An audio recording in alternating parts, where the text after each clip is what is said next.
Caco não vem. Vai sim. Pois é, boa noite. O Caco, provavelmente daqui a pouco o Carlos entra aí. Ele não me mandou nenhuma mensagem, mas creio que daqui a pouco ele entra aí. Então eu coloquei para gravar aqui. Boa noite para todos, novamente. Boa noite para quem vai estar assistindo a gente depois aí também. Então vamos dar continuidade, né, na nossa quarta lição, falando um pouco mais sobre as duas alianças. Eu já passei o slide, né, que a gente usa, o que a gente já viu até a segunda passada e o que a gente vai ver hoje. Eu já passei para vocês por arquivo e talvez eu acho que pelo menos a Maria do Carmo disse que não conseguiu abrir o arquivo, mas depois eu vou tentar mandar em outro formato. Mas vamos lá, deixa eu colocar para colocar o slide aqui, só um minutinho.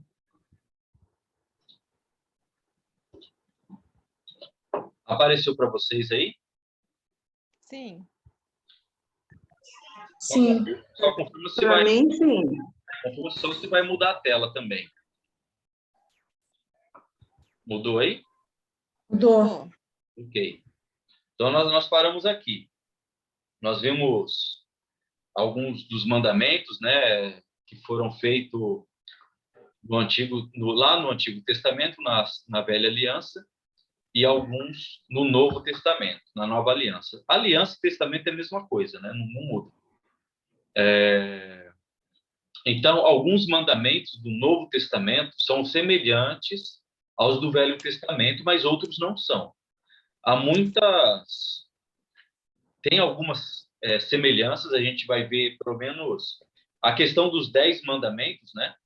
Lembrando que os 10 mandamentos é como se fosse um esboço de toda a lei. Temos lá 613, 615 leis aproximadamente, né? E mais todas essas leis são, digamos, resumida nos 10 mandamentos, né? Então a gente vai ver aqui algumas passagens, né? Lá em Êxodo, capítulo 20, do versículo 2 ao 17, vai falar dos 10 mandamentos, né? Nenhum outro Deus, nenhuma imagem de escultura, ou seja, nenhum ídolo, né? Não tomar o nome do Senhor em vão, lembrar-se do dia do sábado, honrar o pai e mãe, não matar, não cometer adultério, não roubar, não dar falso testemunho e não cobiçar. Os últimos mandamentos aqui são mandamentos, não sei se eu vou saber me expressar de forma correta, mas é mais questão exterior, de práticas. Não matar, não cometer adultério, é algo mais visível, né? Os primeiros já é mais espiritual, vamos dizer assim, né? Os últimos aí é mais questão exterior, onde as pessoas veem, onde as pessoas podem ver você fazendo ou não essas práticas aí. Então, algumas vão ser repetidas no Novo Testamento. Então, por que que nós fazemos ou por que que nós adotamos essas práticas da lei, né, que foi ensinada na Velha Aliança? Porque o Novo Testamento também ensina, né? Se não ensinasse no Novo Testamento, a gente não teria por que guardar, ok? Porque Jesus trouxe uma nova aliança. Então, se Jesus traz uma nova aliança, e aí, qual que eu uso? Qual que eu vou me dedicar? A que Jesus trouxe ou aquela antiga, que foi dada exclusivamente à nação de Israel? Então, como a gente falou na primeira aula, infelizmente há muita confusão hoje no mundo religioso, porque não sabe aquilo que faz. Eu devo guardar o sábado? Mas Jesus disse que não. E aí, eu guardo ou não guardo? Né? Outras práticas, né? A gente precisa entender também algo, eu acho que eu até falei na primeira aula, a velha aliança, podemos resumir ela de forma assim que ela era atos exteriores, atos físicos, ok? Já o Novo Testamento é muito mais interior, espiritual. E é claro que isso vai afetar também as ações do cristão, mas primeiramente é o interior. Então, o interior você muda o interior e automaticamente as ações vai ser de acordo com o que está em seu coração. É isso que Jesus deseja. A velha aliança era mais atos exteriores. Muitas vezes a pessoa oferecia um sacrifício a Deus por conta de um pecado, mas interiormente ela não tinha mudado. Ela ia lá e cometia um pecado de novo. O que ela ia fazer? Ia lá e sacrificava um outro animal. E assim, dia após dia, ano após ano, a pessoa cometia um pecado e colocava a culpa, né, em outro animal, colocava a culpa no animal. Agora Jesus veio para mudar o nosso interior, para não cometermos mais esse pecado, porque sabemos que o nosso pecado, aquilo que era para ser contra nós, que era a morte, porque o pecado traz a morte, né? Então Jesus veio para morrer no lugar dessas pessoas. Jesus veio para morrer no meu lugar, no seu lugar. Então, toda vez que eu cometo um pecado, é como se eu estivesse crucificando a Jesus.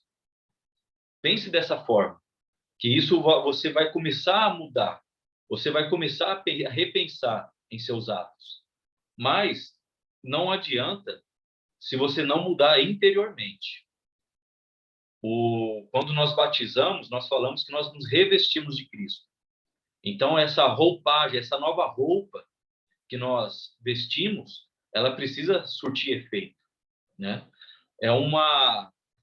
Não, quando vamos imaginar assim, a palavra ator, ela tem a ver com hipócrita. Quem já ouviu essa expressão aí? No original, ator tem a ideia de hipócrita. Porque o ator, quando ele vai fazer um papel num teatro, numa novela, ele vai viver um personagem ou uma personagem, né, que de fato que ele não é. Ele vai viver aquele momento e depois sai do palco, sai de cena, ele vai viver a vida dele normal. Então, toda vez que ele entra num teatro, ele coloca uma vestimenta de acordo com o personagem que ele vai interpretar e vai viver aquele personagem. Agora, nós como cristãos, nós nos vestimos de Cristo. Então, agora, quem nós devemos viver? Se nós nos revestimos de Cristo, então nós devemos viver a vida que Jesus viveu. Não é isso? Um personagem, se ele vai interpretar o Peter Pan, ele vai usar a roupa caracterizada do Peter Pan. Então, ele vai viver aquele momento. Saiu do teatro, ele vai devolver a roupa lá no camarim e vai viver a vida dele normal. Agora, como cristãos, nós precisamos viver a vida de Cristo diariamente. O nosso batismo, né, a nova vida que nós vivemos, não é apenas um momento e depois a gente tira essa roupa de Cristo e vive uma vida de pecado. Não funciona assim mais. Uma vez revestido de Cristo, eu preciso manter essa vestidura. Eu preciso manter esse caráter de Cristo na minha vida. Porque agora eu vivo uma nova vida. Paulo não fala, não sou eu mais quem vive, mas Cristo vive em mim. Então, todo cristão precisa ter isso em mente. E vivemos de acordo com a nova aliança. Então, voltando aqui no slide, o primeiro mandamento, nenhum outro Deus. Tem várias passagens aí, a gente vai ver algumas só, mas abram lá em 1 Tessalonicenses, capítulo 1, versículo 9. Se alguém chegar aí, deixa eu ver, porque eu não consigo ver todos. Ô Caco, boa noite. A Maria do Carmo também, boa noite. Boa noite. Eu estou gravando aqui, tá? Sim, eu achei que eu ia conseguir chegar na hora, mas não deu. Perdão, que o mercado segurou lá, rapaz do céu. E eu tinha que passar no mercado, eu estava lá no centro. Eu até falei pro pessoal, daqui a pouco o Caco entra aí. Eu vou colocar para gravar, aí eu espero o Carlos chegar. Ótimo. A Maria do Carmo chegou aí também. Eu não consigo ver quem vai chegando aí, porque a minha tela tá mais curta. Então, eu só vejo algumas pessoas aí.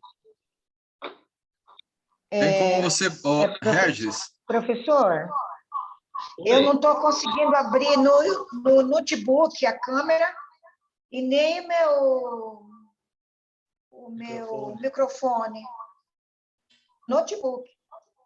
Se você está no celular, provavelmente, né? Falando aí. Eu abri o celular, porque eu não estou conseguindo. Ah, tá. Fica no celular. Pelo menos você consegue participar aí. Tá bom. Tá. Ô, Carlos, o que você ia falar? Você falou que não consegue ver todo mundo, mas você está no computador ou notebook? Eu estou no Note. Então, verifica uma configuração lateral que tem aqueles quadradinhos View, lá no canto direito, clica no View. Aí você vai ter várias opções aí, Standard, Side by Side. Vem aqui. Vai. Maria do Carmo precisa desligar algum aparelho aí, senão vai ficar fazendo esse barulho. Eu vou deixar o seu mudo por enquanto, tá? E se você quiser fazer alguma pergunta, você habilita o microfone. Então, se você deixar verifica um desses aí que eu estou falando para você, dos View, que ele vai abrir a telinha do lado direito e você só aumenta. Conforme você vai aumentando o tamanho dela, ela vai acrescentando as pessoas para você. Aí você fica com todas elas, como eu estou aqui no meu. Depois eu vou mexer depois, para não... Eu vou ter que ficar arrastando aqui, ó. Depois eu tento mexer. A hora que a gente tiver algum bate-papo, eu tento mexer na configuração aqui, para não... Porque até eu achar aqui. Demora um pouco. Ok. Mas beleza, depois eu vou fazer esse teste aí. Eu consigo ver pelo menos 4 câmeras aqui, ó. Eu não consigo deixar maior aqui. Mas depois eu... Deixa eu ver aqui, ó. Eu até consigo, mas aí vai me atrapalhar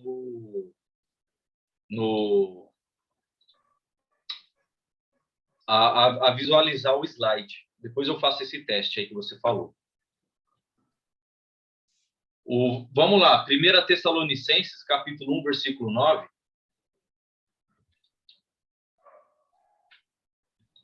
Lá no Novo Testamento, eu vou pedir para... Mary, você pode ler para a gente? Posso? Pois eles mesmos relatam de que maneiras vocês receberam, como se voltaram para Deus, deixando os ídolos a fim de servir ao Deus vivo e verdadeiro. Amém.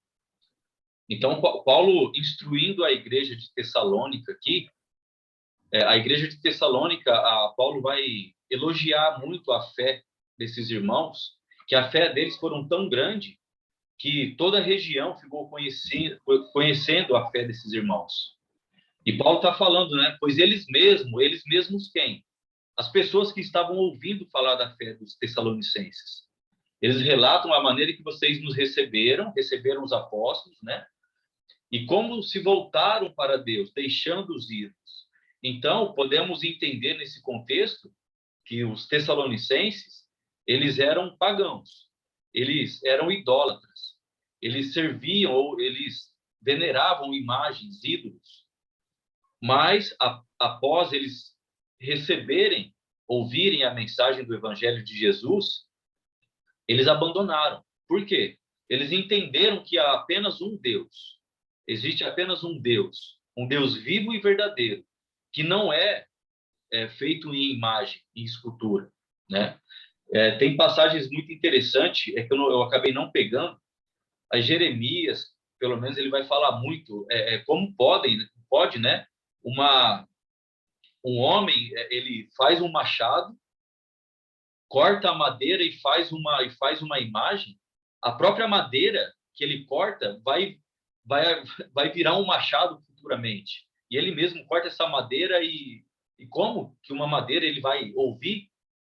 Até faz o olho, faz o nariz, faz a boca, faz as orelhas, mas que função tem, né? Jeremias vai falar muito disso daí. Salmos vai falar também, Isaías. tem olho, né, mas não vê, tem ouvidos, mas não escutam. Então a pessoa fica diante daquela imagem, daquela escultura, falando como se estivesse ouvindo. Não.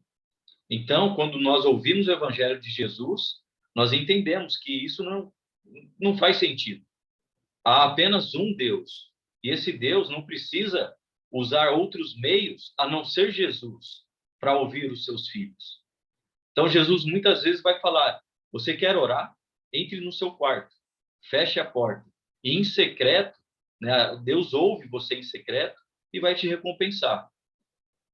Então, os Tessalonicenses entenderam isso daí. Então, por que nós não servimos a outro Deus? É porque o Velho Testamento fala? Em parte sim, mas nós entendemos isso porque o Novo Testamento também está reforçando isso. Então, por isso nós não adoramos outros deuses. Nós não servimos a esculturas, a imagens, ok? O próprio segundo mandamento vai falar sobre isso, nenhuma imagem de escultura. Lá em 1 João, capítulo 5, vamos abrir. 1 João, capítulo 5, versículo 21.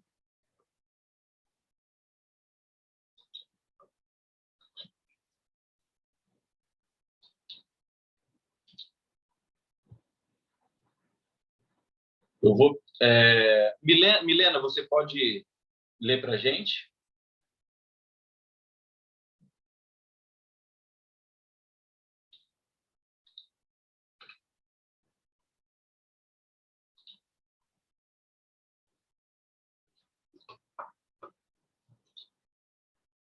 A Milena está aí? Está ouvindo?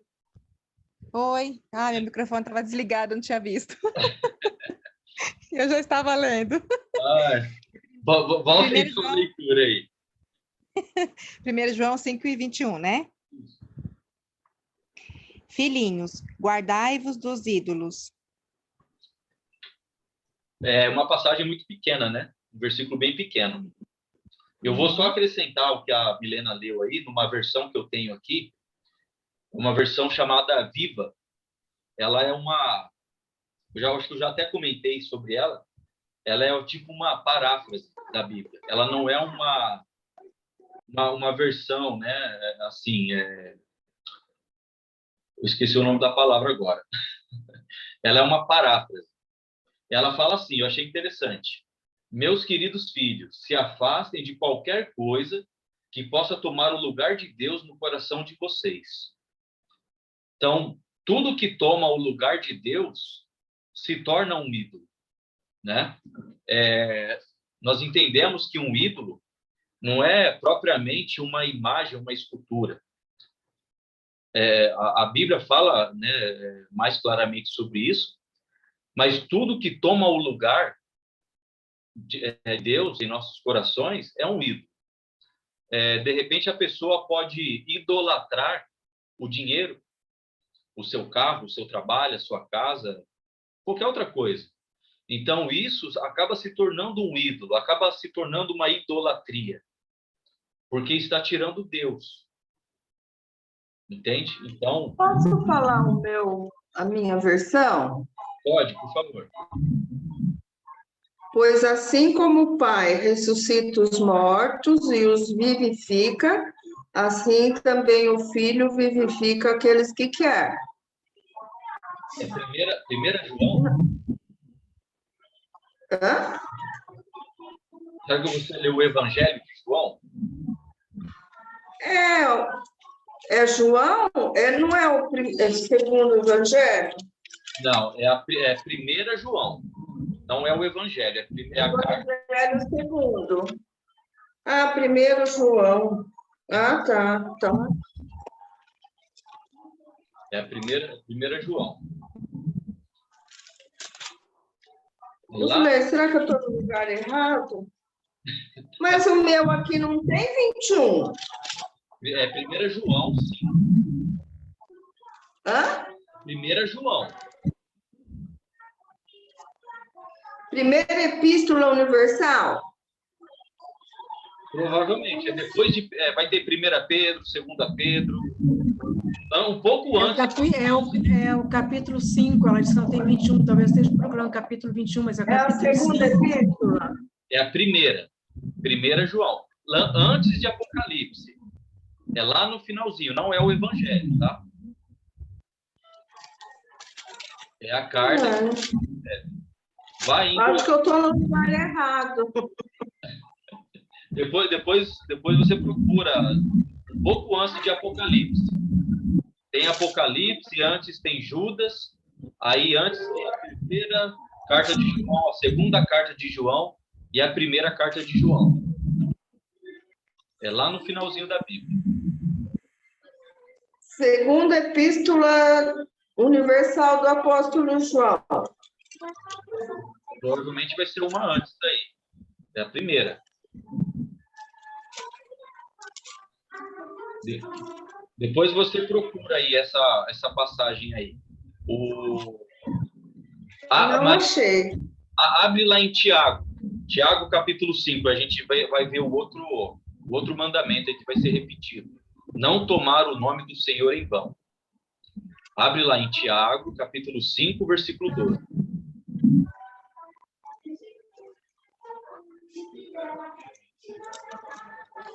Tiago 5, versículo 12.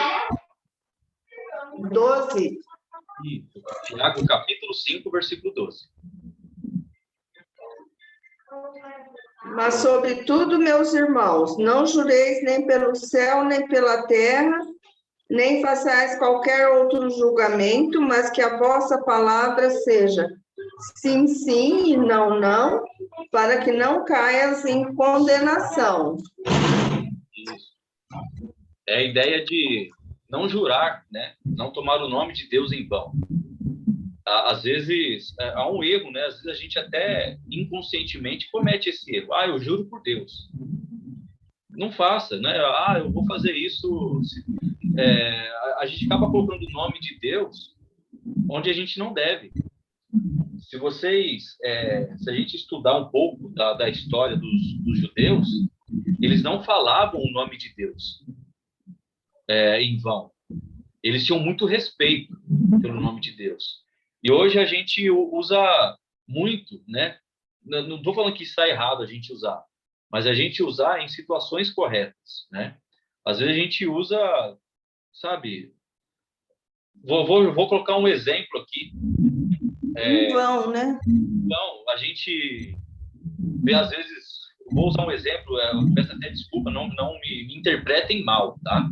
Mas vamos colocar um artista do mundo, né, que canta músicas cholas, músicas que não têm sentido nenhum com a palavra de Deus. E muitas vezes eles usam o nome de Deus.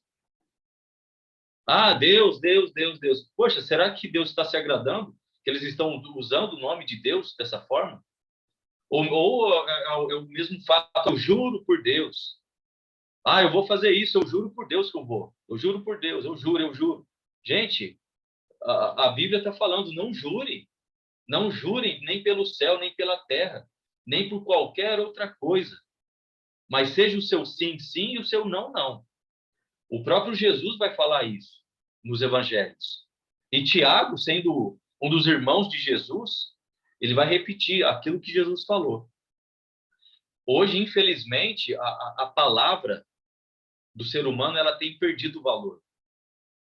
Hoje, quando alguém marca algum compromisso, a pessoa, você vai mesmo, você precisa me confirmar, você precisa documentar, a gente normalmente precisa documentar algo para comprovar aquilo.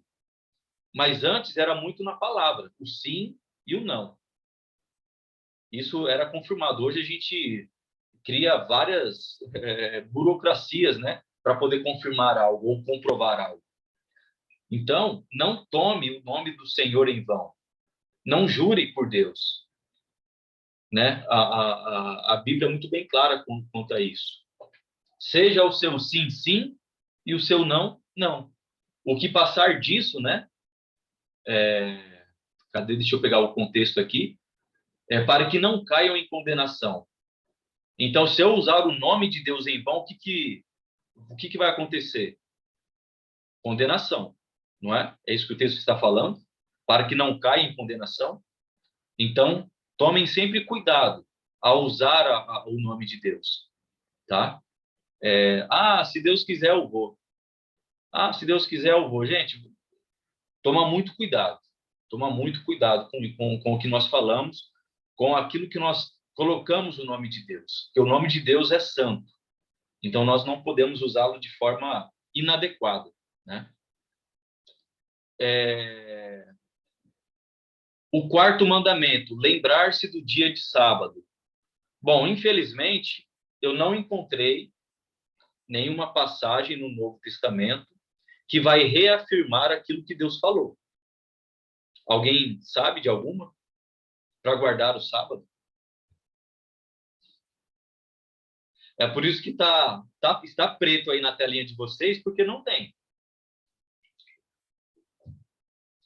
Jesus não é o Senhor do sábado?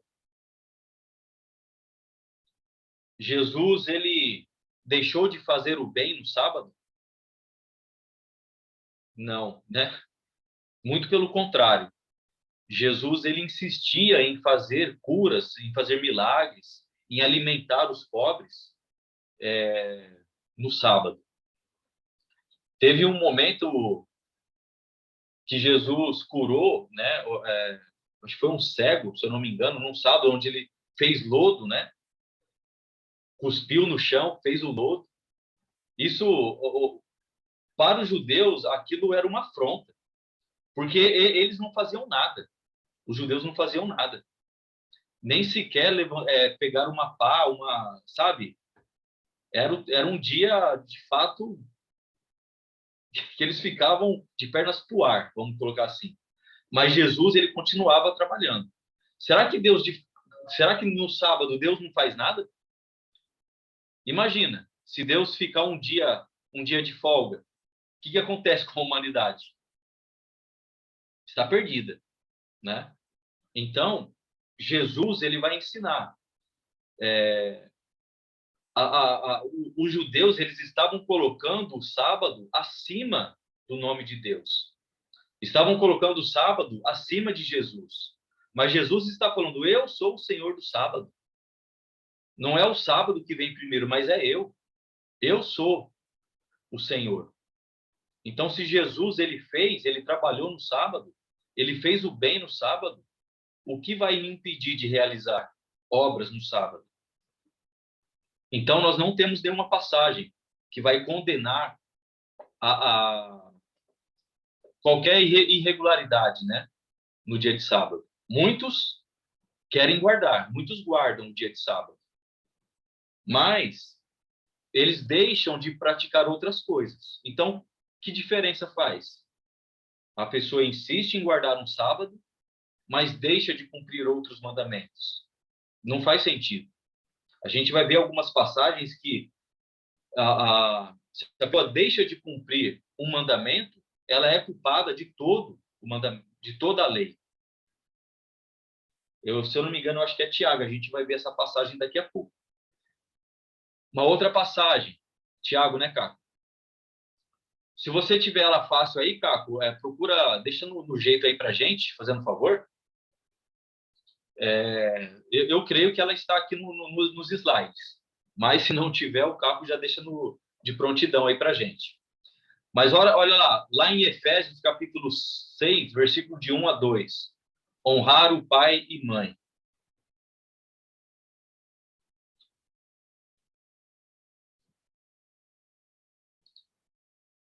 Efésios, capítulo 6.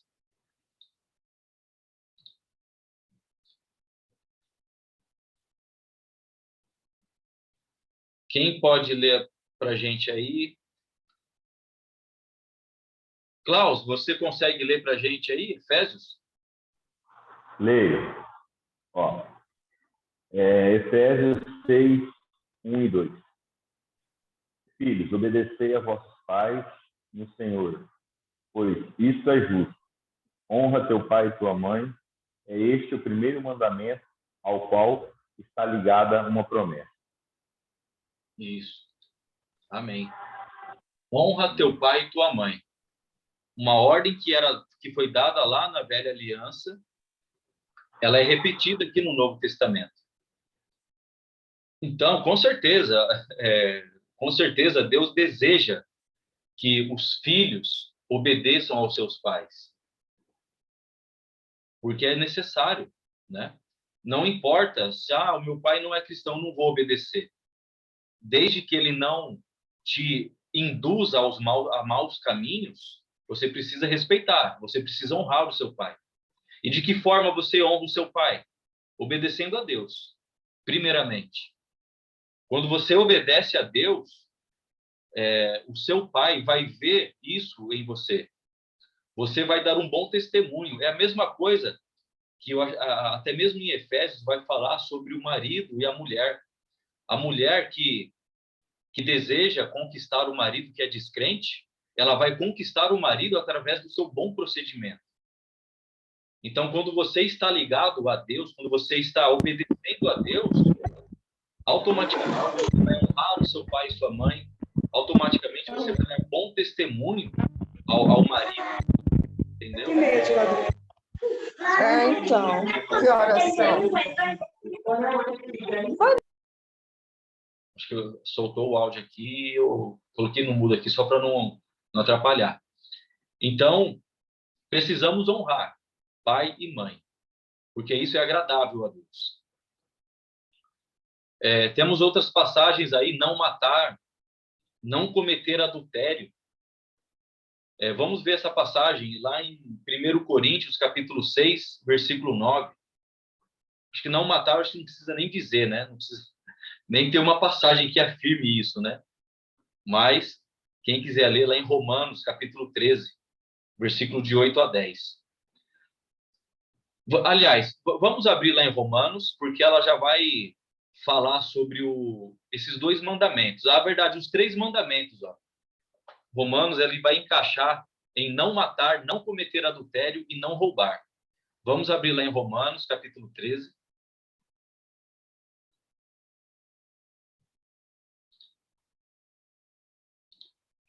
Versículo do 8 até o 10.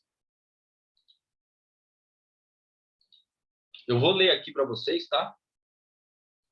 Romanos, capítulo 13, versículo do 8 ao 10. Não devam nada a ninguém, a não ser o amor de uns pelos outros, pois aquele que ama seu próximo tem cumprido a lei. Pois estes mandamentos: não adulterarás, não matarás, não furtarás, não cobiçarás, e qualquer outro mandamento, todos se resumem neste preceito: ame o seu próximo como a si mesmo. O amor não pratica o mal contra o próximo, portanto, o amor é o cumprimento da lei.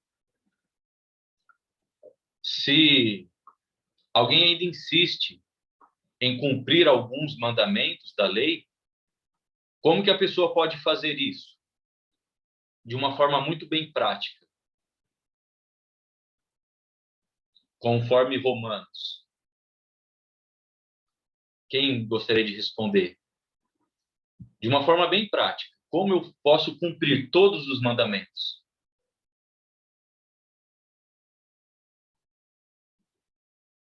Alguém quiser, habilita o microfone e pode responder.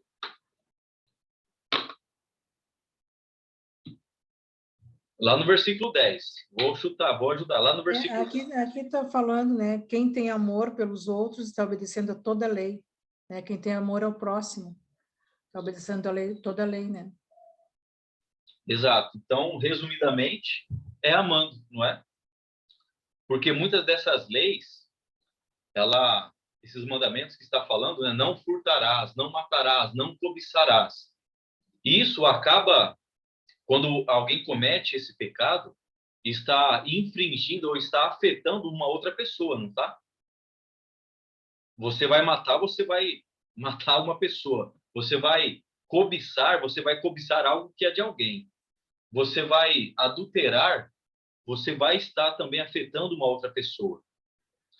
Então, como eu posso me livrar disso? Amando a pessoa. Quando você ama o seu próximo, você não vai ter desejo de matar essa pessoa. Você não vai ter desejo de adulterar essa pessoa. Você não vai ter desejo de cobiçar algo que é dessa pessoa. Você não vai furtar algo que é dessa pessoa, quando você ama ela.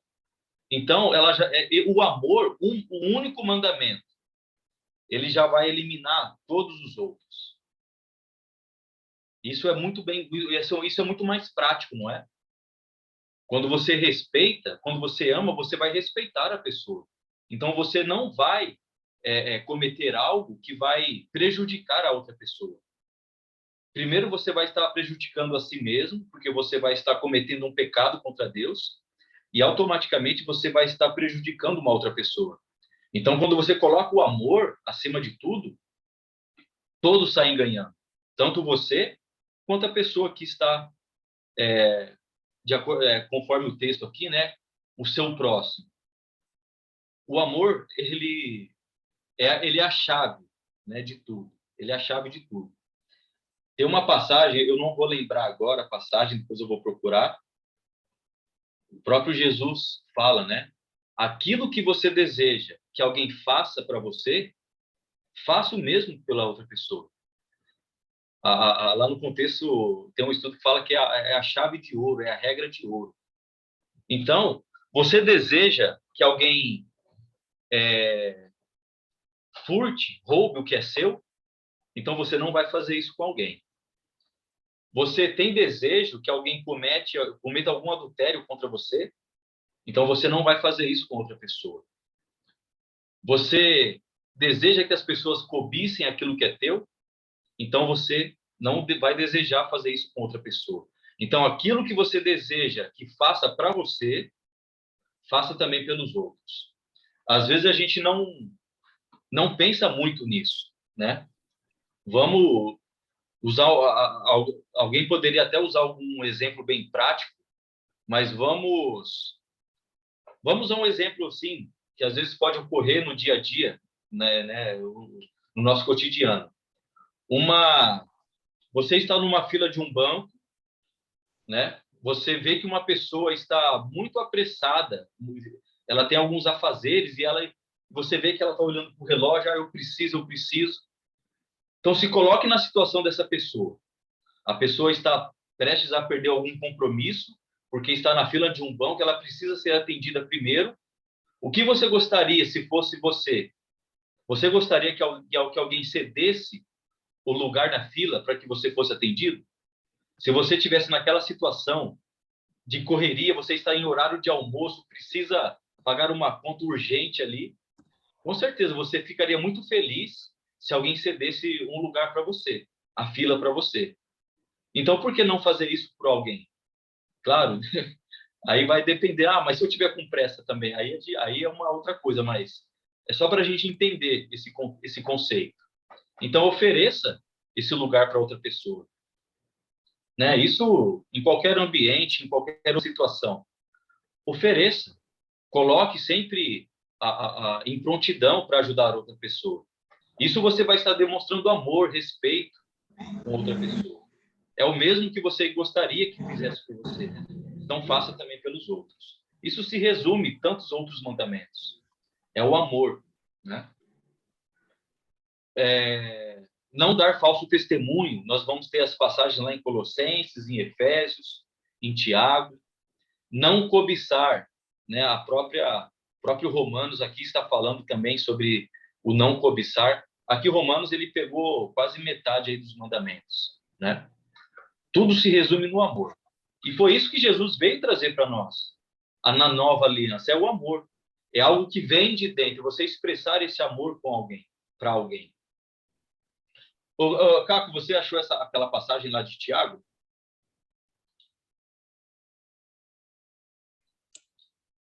Regis, achei. Quer que eu leia já? Lê para a gente fazendo. Vou pegar aqui. É Tiago o quê? Peraí. Não vou falar errado.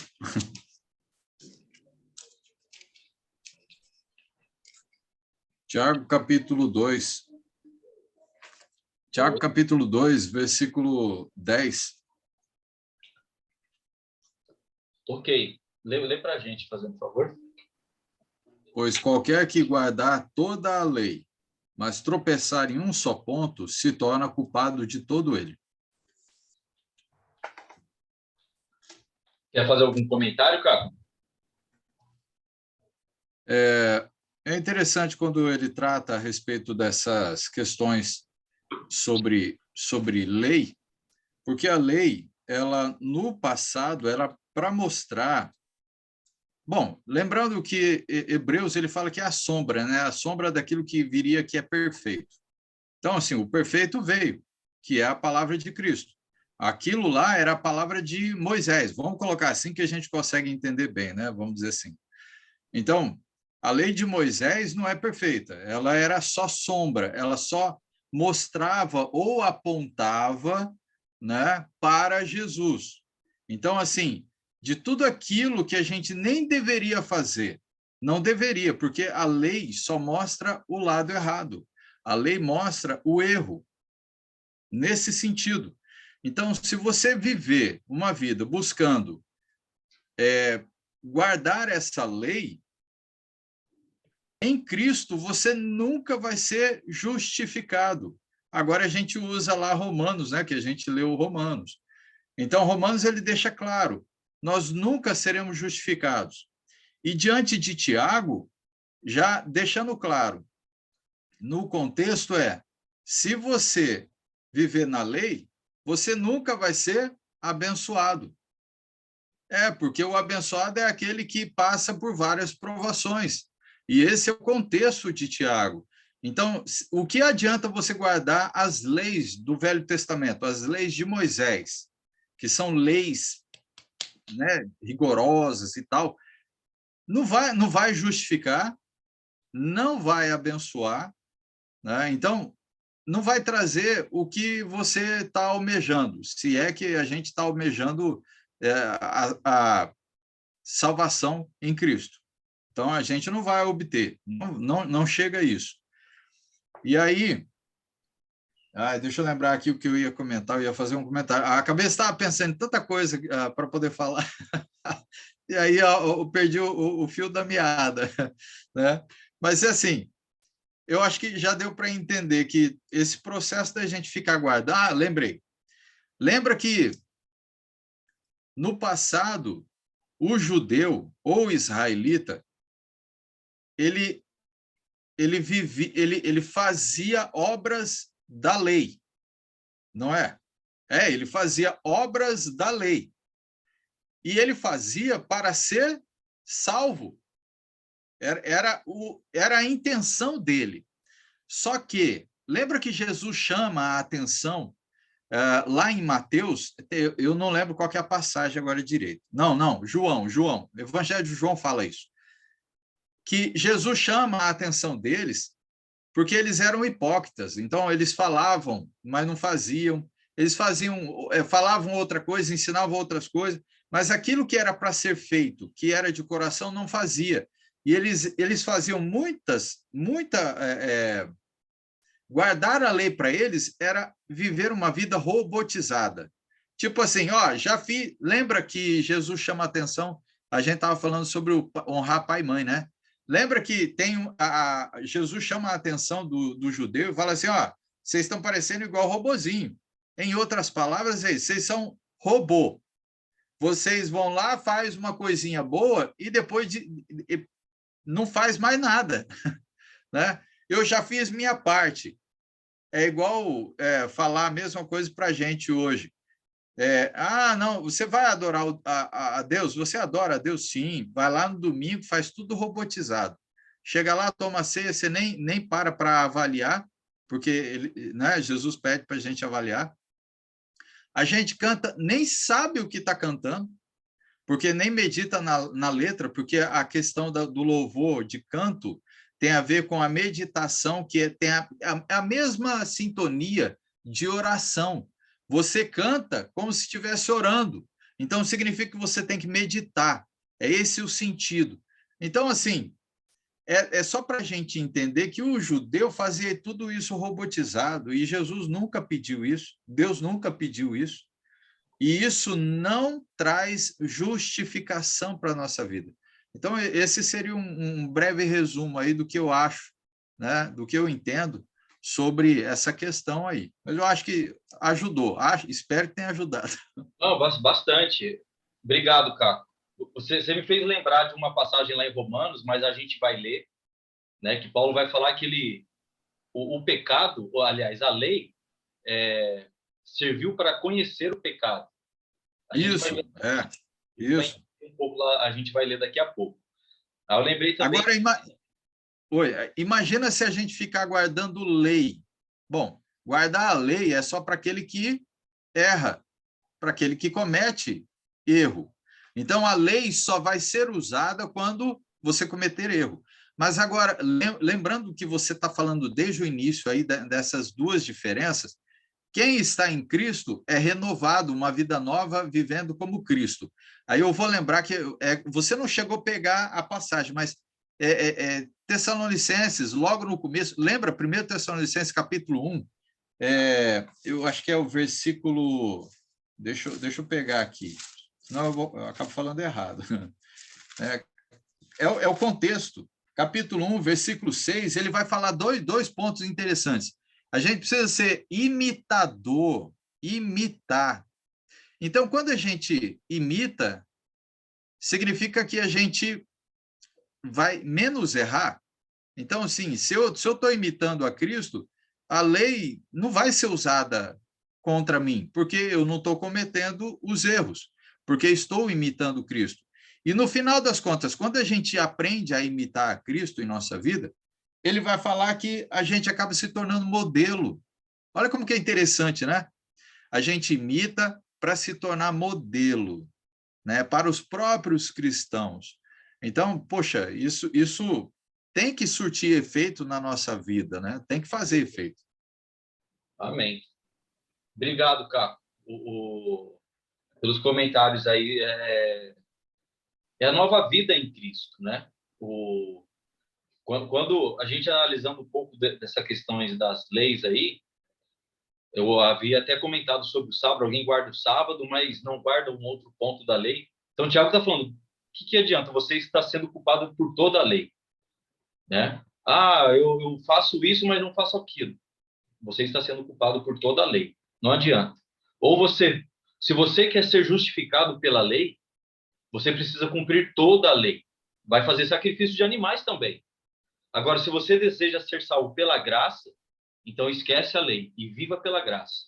Você não pode misturar lei e graça. Não faz sentido isso. É como se fosse que Jesus estivesse dividido. Jesus não veio para dividir, Jesus veio para unir. E só somos unidos em Cristo através da graça de Jesus, e não através da lei. Outra coisa interessante dentro disso, ó, eu estou fazendo, eu vou juntar nas palavras suas aí também para fazer outra frase. Vamos entender como que se no passado eles faziam obras para serem salvas, mas em Cristo a gente não faz obras para ser salvo. A gente faz obras, boas obras, lembrando de Efésios, né? A gente faz boas obras porque está salvo. Não é para ser salvo, a gente não faz mais nada para ser salvo, porque a gente não é salvo pelas obras. É o que você está colocando aí, nós não somos salvos pelas obras, nós somos salvos pela graça, é pela graça, né? Imagina se fosse pelas obras, eu nunca vou conseguir ser salvo pelas obras, porque eu falho. Hoje eu faço uma parte, vamos dizer, dessas obras, mas amanhã eu vou falhar e vou pisar na bola. Então, por isso que a minha salvação não é pelas obras, é pela graça, né? Mas a questão de você fazer obras é porque você está salvo. Então, você vive imitando Cristo, fazendo boas obras. É isso aí. Amém. Amém. Nenhuma dúvida até aqui. Todos entenderam que esses pontos que a lei, lá em Êxodo, fala, sobre esses 10 mandamentos, 9 desses mandamentos eles vão ser repetidos no Novo Testamento, né? Então, aliás, menos o sábado, né, que nós falamos, não temos passagem que vai indicar que o cristão deve guardar o sábado, não tem, muito pelo contrário, né? Se tivesse, estaria marcado e a gente precisaria cumprir. Mas uma vez que Jesus não falou, os apóstolos não falaram, então não serve para nós, como cristãos hoje, ok? Aqueles que querem guardar o sábado, é um problema da pessoa, a pessoa é a pessoa e Deus, ok? Opa, travou aqui, só um minuto. Aqui. Então, os mandamentos que são repetidos no Novo Testamento, nós obedecemos não porque estavam no Velho, mas porque estão agora no Novo Testamento. Lembrando que, quando Deus deu os mandamentos, esses mandamentos foram específicos, sempre lembrando disso, tá, gente? Foram específicos para a nação de Israel. As nações vizinhas, eles não cumpriam essas leis. Então, essas leis foram dadas para Israel até chegar Jesus. Como o Carlos falou, foi uma sombra. Ela foi só apontando até chegar Jesus. Ela foi temporária, ok? Estamos sob a nova aliança e não mais sobre a velha aliança. Isso inclui também os 10 mandamentos, tá? As leis são um tanto similares e outro tanto diferentes. Hebreus vai confirmar isso daí, capítulo 8, versículo 9. Mas nenhuma das exigências da primeira aliança tem qualquer poder hoje. Então, se alguém defende algum ponto da lei, da velha aliança, ela precisa ter uma base no Novo Testamento, precisa entender o contexto. Ah, mas isso pode, isso não pode. Espera aí, mas por que o sacrifício de animais não pode? A pessoa vai tentar te dar alguma resposta, né, para tentar defender uma outra. Então, assim, a própria pessoa que defende isso, ou a própria doutrina, a própria religião, acaba se tropeçando naquilo mesmo que ela acredita. Eu faço isso, mas não faço aquilo, não tem sentido, ok? Onde as leis forem diferentes, nós seguimos a segunda aliança, ok? E não a primeira. Onde as leis forem similares, obedecemos não porque a primeira lei assim dizia, mas porque a nova aliança se ordena, ok? Então, nós vivemos hoje sob a nova aliança. Então, nós cumprimos aquilo que a nova aliança diz, e não mais sobre o que a velha aliança diz. Ao se comparar as alianças, a natureza distintiva de cada uma se faz aparente. A primeira aliança, que foi entre Deus e a nação de Israel, foi um acordo intermediado por Moisés. O Caco falou, né, a lei de Moisés. Era usado muito essa frase. Sabemos que a lei é de Deus, mas ela foi dada por intermédio de Moisés. Então, por isso que nas Escrituras, a gente vai ver lei de Moisés. Mas é a lei de Deus, mas foi dada por Moisés. Debaixo dela seriam abençoados os que fossem selados com a circuncisão e fossem obedientes à aliança. Então, todos os israelitas, eles deveriam ser circuncidados. Como eu falei, as outras nações não precisavam ser circuncidados, porque eles não estavam debaixo dessa lei, ok? Então, não serviria para os outros. A segunda aliança, intermediada por Jesus, agora é para todas as pessoas, para todas as nações. Não mais exclusivo para um povo, mas sim para todos. Ela é para todos, mas infelizmente nem todos querem seguir essa nova lei. Nem todos querem seguir a Jesus. Então é assim, Jesus veio e morreu pelo pecado de todo mundo. Mas nem todo mundo deseja ou aceitou esse sacrifício de Jesus. Por isso não segue a Jesus. Mas o sacrifício foi feito. Vamos entender assim, o presente de Deus, através de Jesus, foi dado. Foi dado. Agora, só vai ser salvo aquele que aceitar esse presente. Se a pessoa não aceitar esse presente, é como uma festa. Jesus vai usar muito essa referência de festa, né? Que o Senhor ofereceu um banquete, saiu para convidar várias pessoas. Imagina você faz um aniversário, uma festa, e você sai convidando várias pessoas. O convite está aberto para todos. Mas será que todos vão vir à festa? Muitos não vão vir. Agora, quem está perdendo isso? É o dono da festa ou é o convidado? É o convidado, não é? O convidado que não aceitou essa festa. Então, o reino celestial é dessa forma. É um convite que Deus está fazendo para todos, através de Jesus. Mas só vai entrar no reino, nessa festa, né? Simbolicamente dizendo aí, aqueles que aceitarem. Quem não aceitar, infelizmente, nós já sabemos qual é o destino. Então, para receber os benefícios dessa aliança, precisamos nascer de Deus, ser selados pelo Espírito Santo e viver a nova vida. A circuncisão, que era feita lá com a nação de Israel, ela vai ser mudada, alterada, agora para o batismo. A gente vai ver algumas passagens mais para frente, quando a gente entrar nesse contexto. Mas o batismo agora representa essa circuncisão. Mas agora é uma circuncisão espiritual, dentro do coração. Não mais uma circuncisão exterior, física, como era feita antigamente. Está vendo como que tudo foi mudado? Do físico para o espiritual.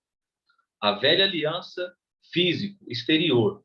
A nova aliança, espiritual, interior. Há uma grande diferença. Ao considerar ambas as alianças, o escritor de Hebreus fez essa afirmação sobre a aliança da qual Jesus foi mediador. Lá em Hebreus capítulo 8, versículos 6 e 7, a passagem já está na telinha de vocês aí. Agora, porém, o ministério que Jesus recebeu, ele é o quê? Superior ao deles. Ao deles quem? Ao dos passados, dos antepassados, dos israelitas. Assim como também a aliança da qual ele é mediador é superior à antiga, sendo baseada em promessas superiores. Pois se aquela primeira aliança fosse perfeita, o Carlos falou, né? Aquela aliança não foi perfeita. E agora o autor de Hebreus está confirmando. Se aquela primeira aliança fosse perfeita, não seria necessário procurar lugar para outra. Então, toda vez que eu deixo de cumprir o mandamento de Jesus para ir atrás de um cumprimento ou querer ser justificado por uma lei do Antigo Testamento, eu estou dizendo que o sacrifício que Jesus fez não tem valor nenhum. Eu estou dizendo que a lei de Moisés é superior à de Jesus. Eu estou menosprezando a graça de Jesus. O que é graça? Graça é um favor imerecido. Eu merecia, por conta dos meus pecados, eu merecia que Jesus fosse sacrificado por mim? Não merecia. Por isso foi dado essa graça.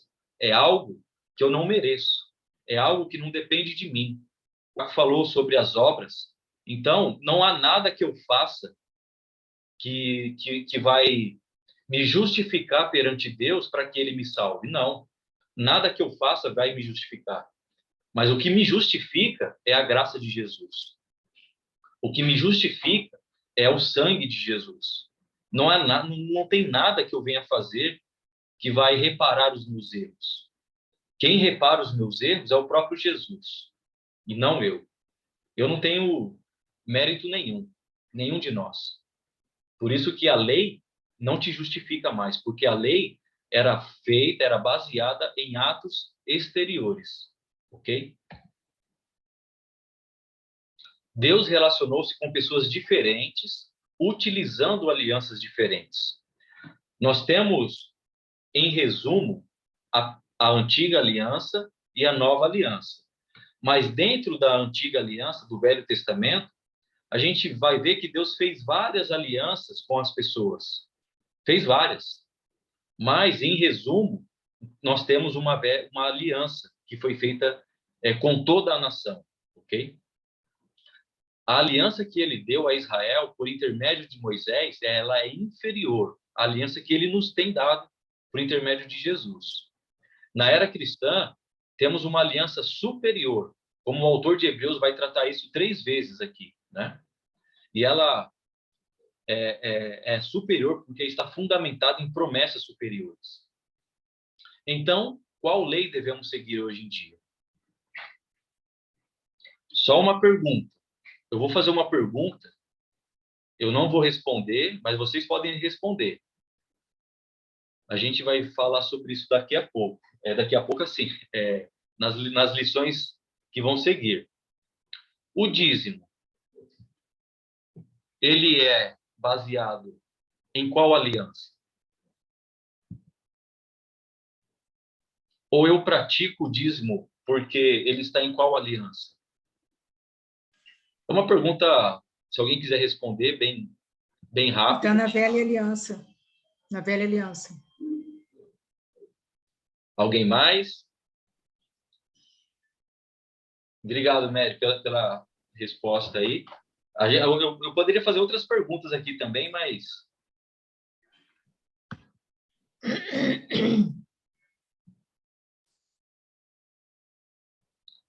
Uma vez eu escutei algo de alguém que me falou que eu fiquei surpreso.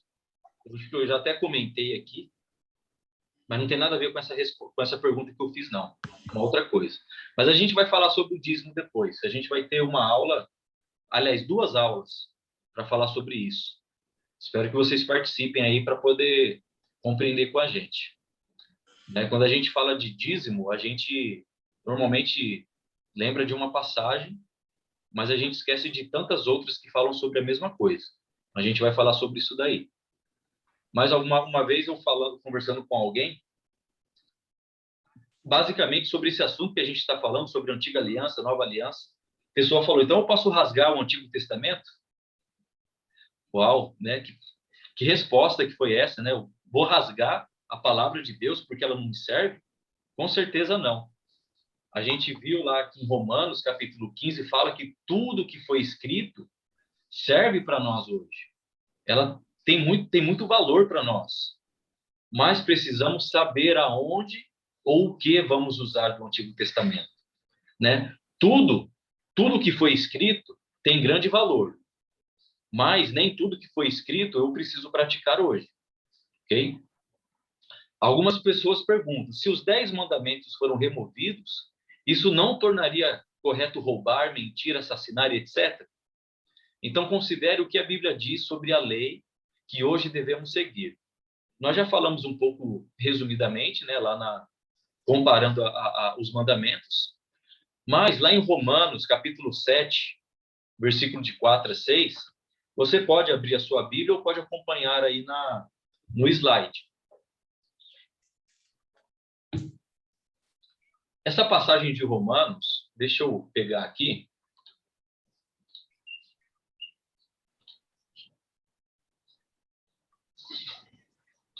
Eu vou ler aqui do versículo 1, tá? Romanos, capítulo 7, a partir do versículo 1. Só para a gente entender mais um do contexto. Aí vocês podem abrir e acompanhar a leitura.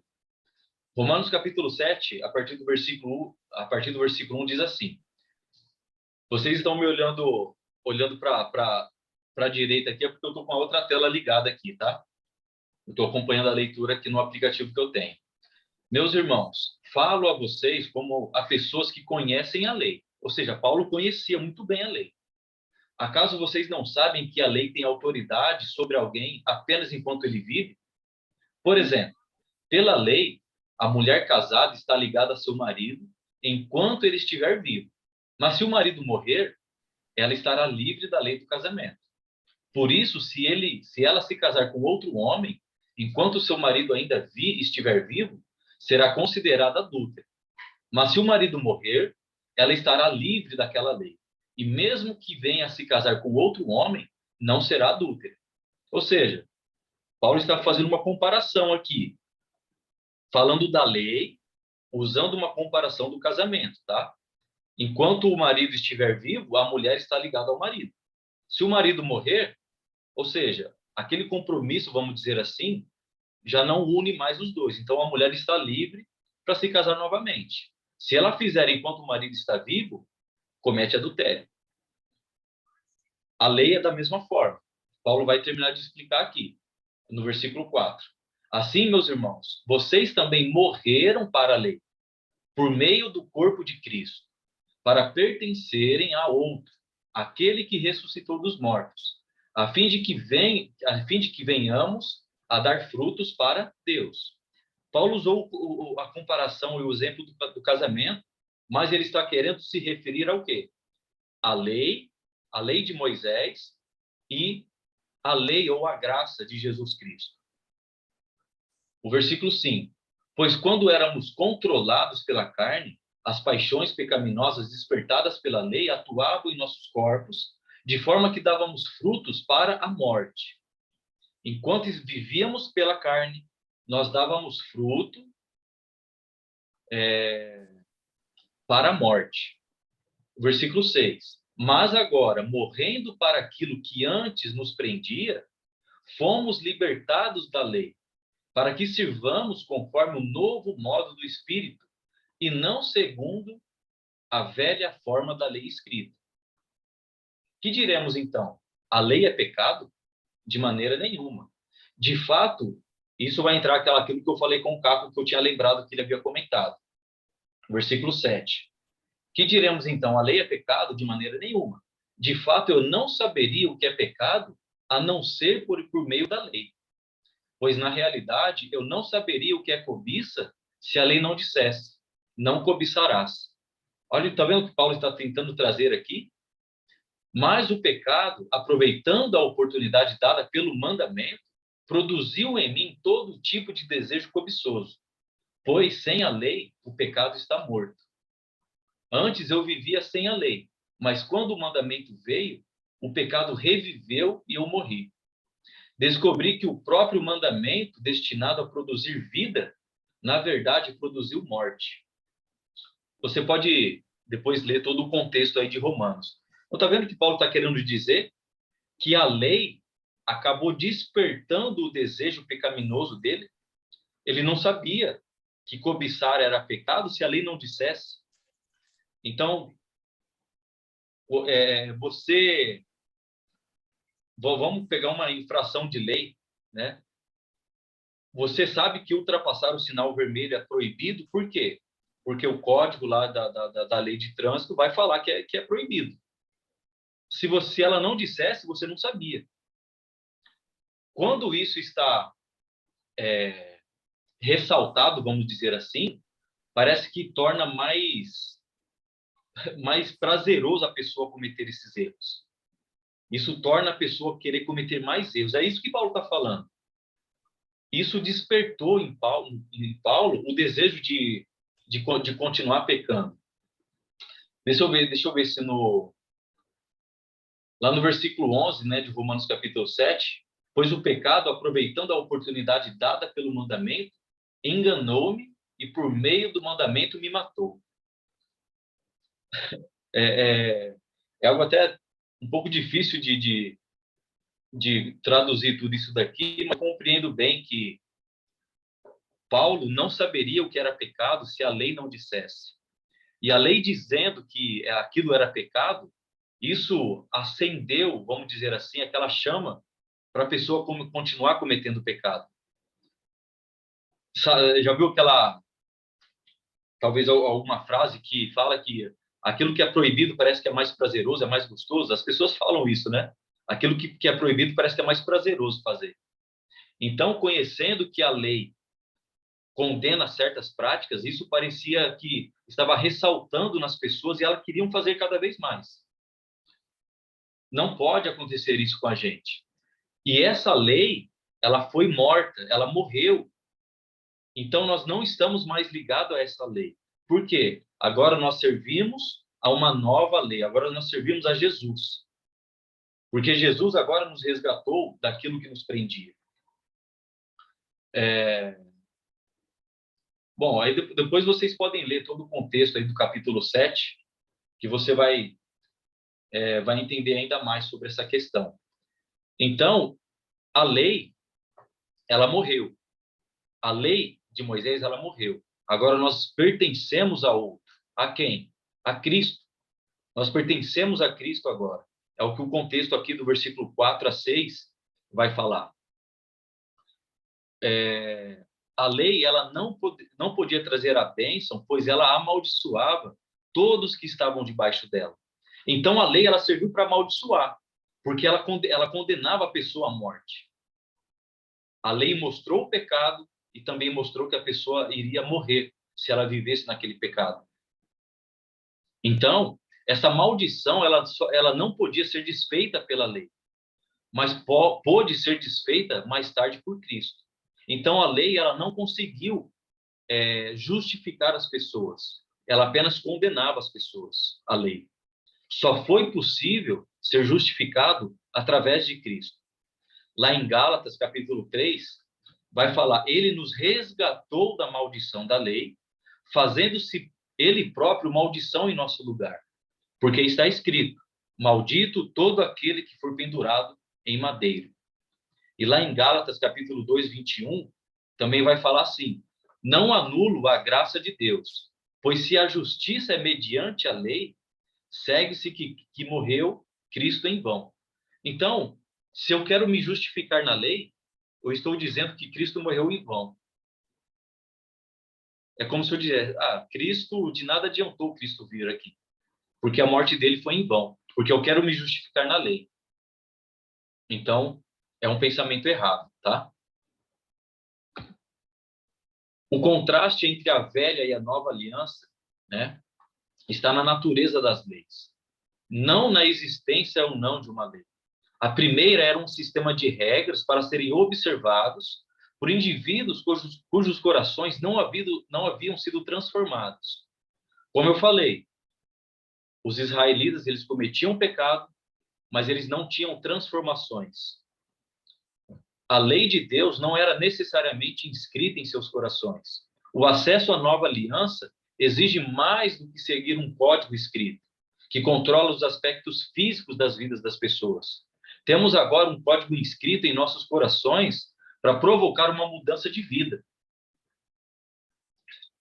Então, a lei, ela não mudou o caráter, os corações das pessoas. Quando eu falo, é claro que tivemos pessoas que foram diferentes, né? Grandes personagens da Bíblia, né, do Antigo Testamento, foram incríveis. Mas, num modo geral, a lei não mudou as pessoas, não mudou o caráter e nem transformou as pessoas. Não teve uma mudança de fato de vida. Jesus Cristo, ele tem uma lei. Gálatas capítulo 6, versículo 2, vai falar, Paulo escreveu a respeito do cumprimento da lei de Cristo. Então, não estamos sem lei, não vivemos sem lei, mas não mais na lei de Moisés, mas sim na lei de Cristo. É o que Paulo vai falar em Gálatas capítulo 6, versículo 2. Porque senão seria injusto também da nossa parte falar que estamos libertos. Embora a palavra de Jesus nos liberta, mas nós precisamos entender muito bem o que é essa liberdade, e a gente vai falar isso mais para frente. Mas nós estamos debaixo de uma lei, mas da lei de Cristo. É uma nova lei. Paulo descreveu a si mesmo como não estando sem lei para com Deus, mas debaixo da lei de Cristo. Isso Paulo vai falar em 1 Coríntios 9, 21. Hoje as pessoas têm muito um entendimento errado sobre liberdade em Cristo. Nós temos liberdade em Cristo, mas toda a liberdade que nós temos é porque nós temos uma liberdade de algo que nos prendia. Então, você só é liberto quando você se solta, vamos dizer assim, de algo que te prendia. O que prendia era a lei, ok? E agora Jesus nos liberta do jugo da lei e nos faz agora então é muito interessante que Jesus fala agora que ele vai te ajudar a carregar. Jesus, ele vai estar ao seu lado te ajudando. Então a lei de Jesus, ela é muito mais leve, porque Jesus nos ajuda. Jesus nos dá toda a orientação. Hoje, quando um jovem fala que ele quer a liberdade, ele acha que vai sair da casa dos pais e vai ter liberdade em sua nova vida. Eu vou morar sozinho que agora eu quero a minha liberdade. Aí quem disse que ele vai ter essa liberdade que ele tanto quer? E será que ele vai viver o dia inteiro lá, vivendo do quê? Ele vai ter que trabalhar, não vai? Ele vai ter que fazer o serviço de casa, ele vai ter vizinhos ali que ele precisa respeitar esses vizinhos. Então, onde está a liberdade que ele tanto quer? Não. Nós temos uma liberdade, mas uma liberdade em Cristo. Não é uma liberdade para fazer o que eu quero. Infelizmente, hoje até muitos religiosos ou cristãos querem falar: Jesus Cristo me libertou, então eu tenho a liberdade em Cristo. Espera aí. A sua liberdade, ela tem limites. A sua liberdade precisa estar de acordo com aquilo que Jesus permite que você faça. Então, não adianta querer se justificar com algumas ideias, com algumas práticas, falando que Jesus Cristo te libertou. Sim, te libertou, mas para torná-lo escravo de Jesus. Nós não somos servos ou escravos de Jesus? Então, todo escravo, todo servo tem limitações. Ele precisa cumprir com aquilo que o seu Senhor manda. E esse nosso Senhor é Jesus. Então, precisamos tomar muito cuidado com isso também. Paulo também escreveu: porque a lei do Espírito da vida em Cristo Jesus te livrou do pecado, te livrou da lei do pecado e da morte. Isso lá em Romanos capítulo 8, versículo 2. Então, a lei de Cristo é uma lei de fé, e não uma lei de... Aliás, a lei de Cristo é uma lei de fé e uma lei de Espírito. Ela também é chamada de a lei de Deus. Lá em Romanos 7, 22 vai falar, 1 Coríntios, e de lei da liberdade, aquilo que eu falei, a lei da liberdade. Lá em Tiago, capítulo 1, versículo 25, capítulo 4. Cristo não nos livrou de uma lei, mas mudou a natureza da lei. Lá em Hebreus, capítulo 7, vamos ler essa passagem. É interessante ler as passagens de Hebreus, capítulo 7, versículo 12.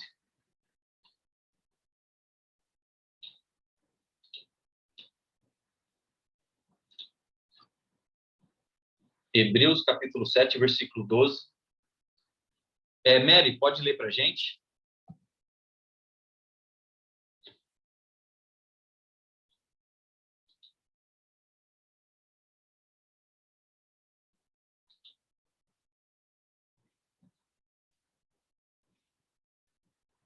Tá, seu microfone está fechado, tá? Hebreus 7, 12. Isso. Deixa eu ver onde é que está aqui. Certo é que, quando há mudança de sacerdócio, é necessário que haja mudança de lei. Isso. Quando Jesus se tornou o sumo sacerdote, antes não poderia, né, a gente até falou sobre isso na aula passada, porque todo sacerdote, sumo sacerdote, deveria ser da linhagem de Arão, levitas. Então, Jesus, sendo da tribo de Judá, e se tornou o nosso sumo sacerdote. Então, houve uma mudança de lei. Então, é isso que nós estamos querendo dizer. Jesus nos livrou daquela lei que nos condenava à morte e vamos dizer que Jesus nos deu uma nova lei. Não nos deixou sem lei. Ele mudou a natureza, o sentido.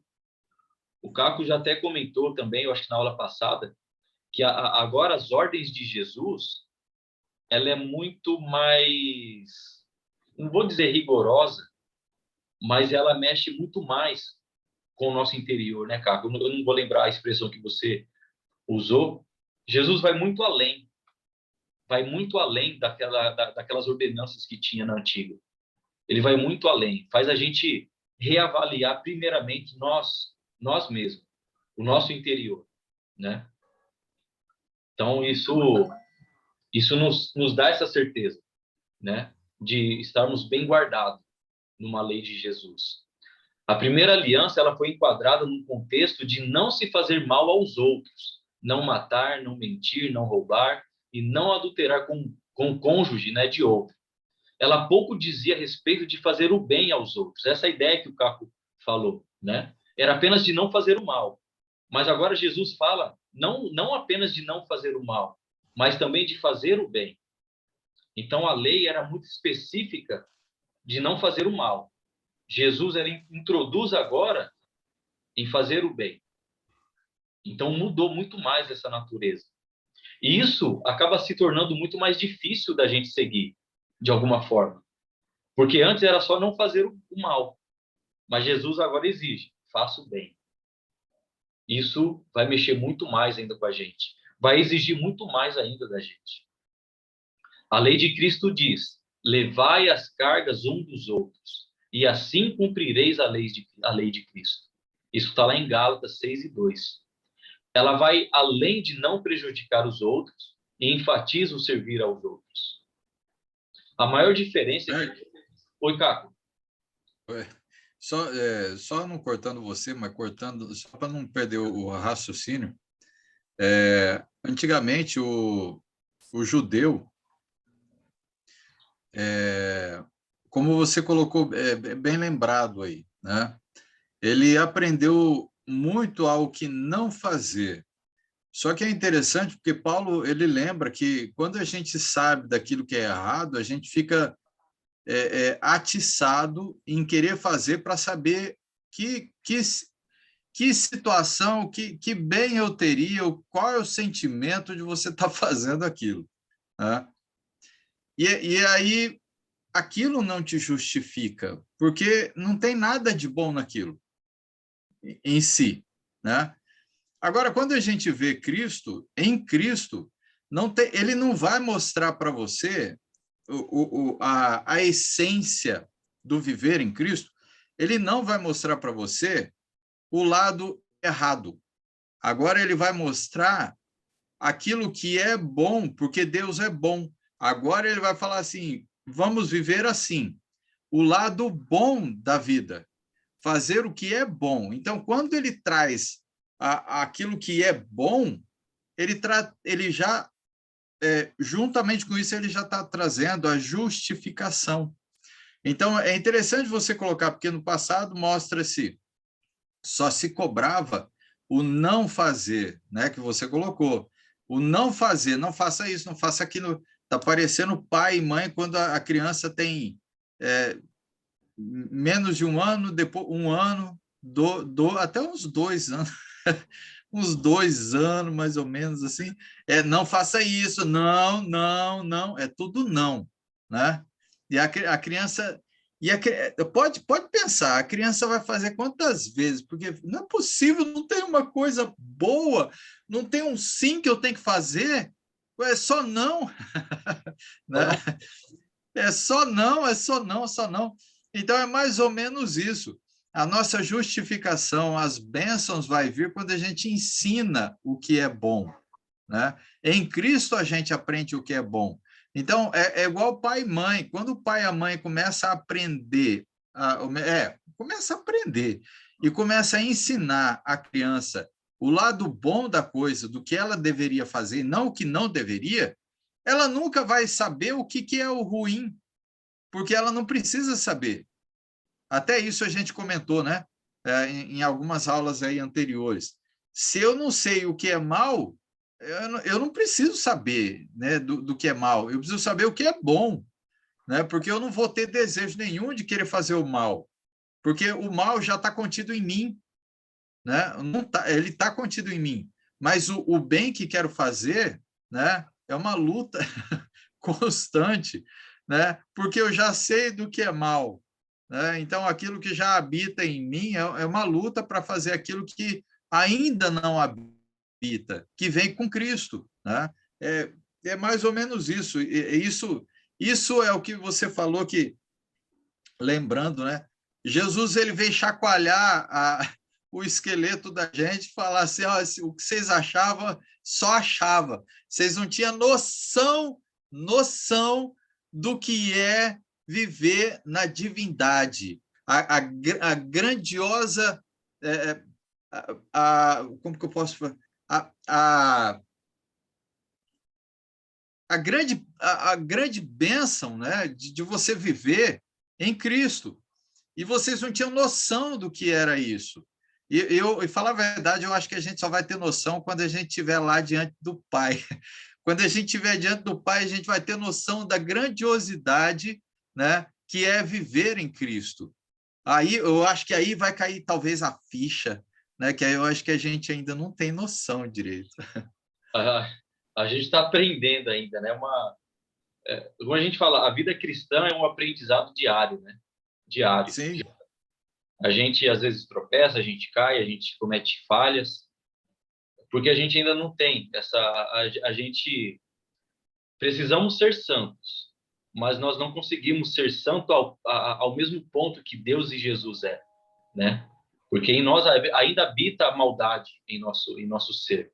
É por isso que Jesus enfatiza muito a questão de você fazer o bem, porque o mal já habita em nós. Então, quanto mais eu coloco carga negativa, eu acho que mais aponta. Eu acho que talvez é por isso que Paulo fala, né? É que ele quer fazer muito mais quando ele percebe que através da lei ele conhece o mal. Parece que aquilo desperta mais. Então, Jesus veio para falar só o bem, para que o bem possa cobrir o mal que há em nós, né? Porque a gente já conhece o mal. Então, Jesus quer que você se alimente do que é bom, do amor, do amor, do amor, para ver se produz algo de bom em nós. Porque se deixar por nós mesmos, só sai coisas ruins.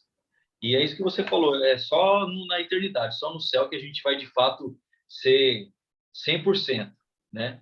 Porque até lá há muito ainda que a gente aprender, muito, muito, muito, muito. A gente vai errar, vai cair, não que devamos cair, mas vai acontecer.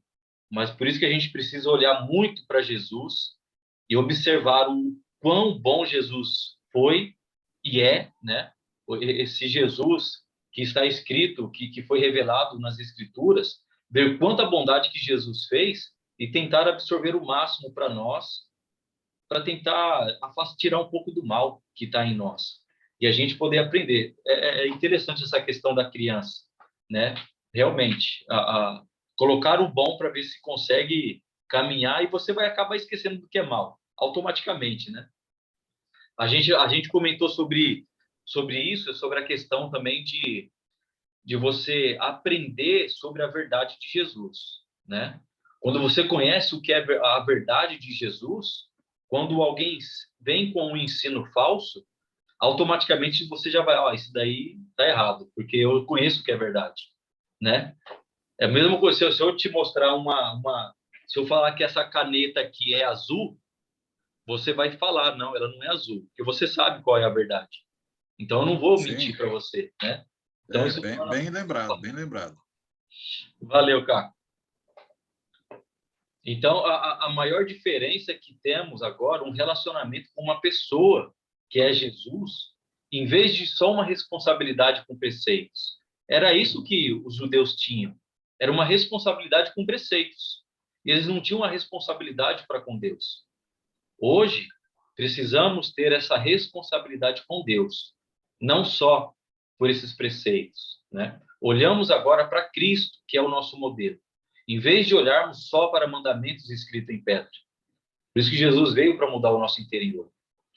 Através do sacrifício de Jesus pelos nossos pecados, Deus se fez conhecido como um Deus de compaixão, amor, misericórdia e graça.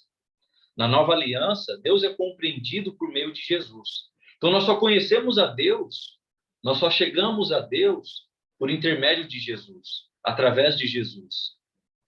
Senão, não teria como. Por essa razão, sirvamos a Deus, porque o próprio Deus, por meio de Jesus, serviu o seu povo de maneira a revelar a sua profundidade, a profundidade da sua natureza. Lá em Romanos 11:33 vai falar sobre isso. E através de Jesus, ele se fez conhecido. João é um excelente evangelho para você ler, estudar e ver o caráter, a essência de Jesus, né? O verbo se fez carne, o verbo se habitou em nós, habitou no meio de nós. Uma novidade de espírito. Outra grande diferença entre a lei de Moisés e a lei de Cristo é o estímulo que nos leva à santidade. Servimos em novidade de espírito e não na caducidade da letra. A letra, quando fala da letra aqui, está se referindo aos mandamentos, né, de Moisés. Se tornou caduco, não tem mais utilidade para nós. O estímulo do cristão não está na simples observância de uma lei, mas baseia-se na motivação de amor e numa admiração por Jesus. Então, nós fazemos, como o Carlos falou, lembrando novamente o que o Carlos falou, nós fazemos boas ações ou boas obras porque Jesus nos amou e nos resgatou do pecado. Então, isso precisa ser automático do cristão. O cristão, sabendo que ele é salvo agora, ele é perdoado por Jesus, automaticamente ele vai começar a fazer boas obras. Vai ser natural. Ele não vai fazer isso porque ele vai fazer isso porque ele vai ser merecedor da salvação. Não, porque nós não somos. Mas nós fazemos porque nós somos salvos. Porque nós reconhecemos esse amor de Deus. Uma mãe pode mandar o seu filho pequeno pentear os cabelos, escovar os dentes, tomar banho e preocupar-se com a sua aparência sem obter resultados satisfatórios. Esse mesmo menino cuidará de sua aparência sem hesitar quando estiver maior e apaixonar-se por uma moça. Quem não queria se cuidar quando jovem, né? Quando é criança, eu quando era criança, eu dormia com os pés sujos, dormia sem escovar o dente, não tinha problema nenhum. Mas quando a gente vai nos tornando mais jovem, né? Vai ganhando ali mais experiência, vamos dizer assim. E você se apaixona por uma coleguinha lá da classe, por uma vizinha. Então, você vai pentear o cabelo, você vai escovar os dentes. Isso vai ser natural para você se arrumar. Então, Jesus nos faz nos transformar dessa forma, né? É uma mudança interior, né? É dessa maneira. Essa é a verdadeira... o arrependimento, é a transformação necessária que nós precisamos. É aquela transformação que vem de dentro e automaticamente vai produzir frutos, né, exteriormente. Foi isso que aconteceu com Paulo. Quando ele se converteu a Cristo, né, ele parou de buscar a justiça encontrada na lei. Em vez disso, buscou obter um conhecimento de Jesus para agradá-lo. Depois vocês leiam Filipenses capítulo 3, do versículo 7 ao 14. Pode ler o 3 inteiro. Você vai ver que Paulo vai falar que aquilo que ele achava que era bom na lei, ele agora considera como esterco. Agora ele busca um outro alvo. Ele segue olhando para frente, não mais para trás. Porque atrás estava a lei. E Jesus Cristo estava à frente. Então ele considerou Paulo como um judeu. Falar que a lei era esterco, olha, ele tinha muita autoridade para falar sobre isso. E muitos ainda querem se justificar nessa lei. Então, precisamos avaliar muito bem sobre isso. Uma novidade em espírito. Romanos, capítulo 6, versículo do 4 ao 6, vai falar: pois fomos sepultados com ele na morte pelo batismo, para que, como Cristo foi ressuscitado dentre os mortos pela glória do Pai, assim também andemos em novidade de vida. Porque se fomos unidos com ele na semelhança da sua morte, certamente o seremos também na semelhança da sua ressurreição. Sabendo isto, que Cristo foi crucificado, que foi crucificado com ele o nosso velho homem, para que o corpo do pecado seja destruído, e não sirvamos o pecado como escravos. É uma mudança. O objetivo do cristão é crescer em Cristo em todos os aspectos da vida. É dessa maneira que a nova aliança difere da velha. Seu objetivo não é simplesmente que guardemos os mandamentos, mas também que imitemos a Cristo. O Carlos falou de uma passagem lá de Tessalonicenses, né, sobre imitar. Filipenses também vai falar sobre isso. Paulo muitas vezes vai falar: sede meus imitadores, como eu sou de Cristo. Mas Paulo não está falando para imitar a Paulo, mas para imitar a Cristo. Paulo fala: sede meus imitadores, imitem a Cristo. Paulo está querendo falar isso. Olhe para Jesus e busque a perfeição de Jesus. Busque o amor que Jesus tem para oferecer. E com certeza você vai se tornar um modelo para outros cristãos também. Não que o cristão vai seguir você, mas que o outro cristão vai querer imitar a Cristo igual a você. É diferente. Não vai imitar a mim, mas vai imitar a minha intenção de imitar a Cristo. Então, imagina todos seguindo ou imitando a Jesus Cristo. Tem tudo para dar certo. A lei de Cristo, então, como uma nova lei, exige um novo tipo de serviço padronizado pela vida de Jesus. Por causa do nosso amor a Jesus e do nosso relacionamento com Ele, temos o desejo de agradá-lo. Não temos de obedecer só por causa de exigências de uma lei, mas porque nossos corações transformados querem servir a Jesus seguindo o seu exemplo. Somos chamados para servir em novidade de espírito e não na caducidade da lei. Novamente, como Paulo fala. E o uso do Antigo Testamento? Qual é a utilidade do Antigo Testamento em nossas vidas hoje? Temos alguns. Deixa eu molhar a minha...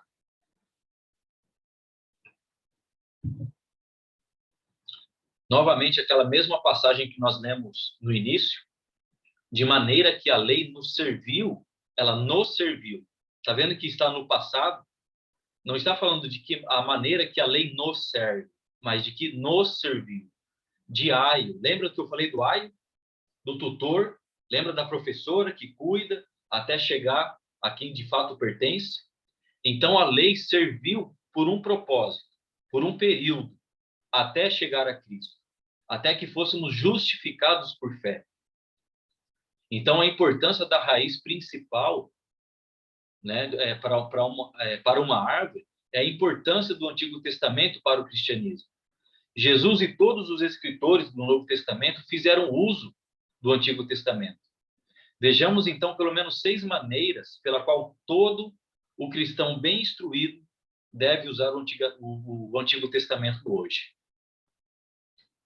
Eu coloquei 6, mas são 5, tá? Depois eu preciso corrigir. Investigar as origens. A gente não trabalhou um pouco naquela aula, né? Na visão global da Bíblia. Vamos analisando toda a história da Bíblia até chegar em Jesus. Então, nós vamos investigar as origens dos povos, das nações, para comprovar a divindade de Jesus.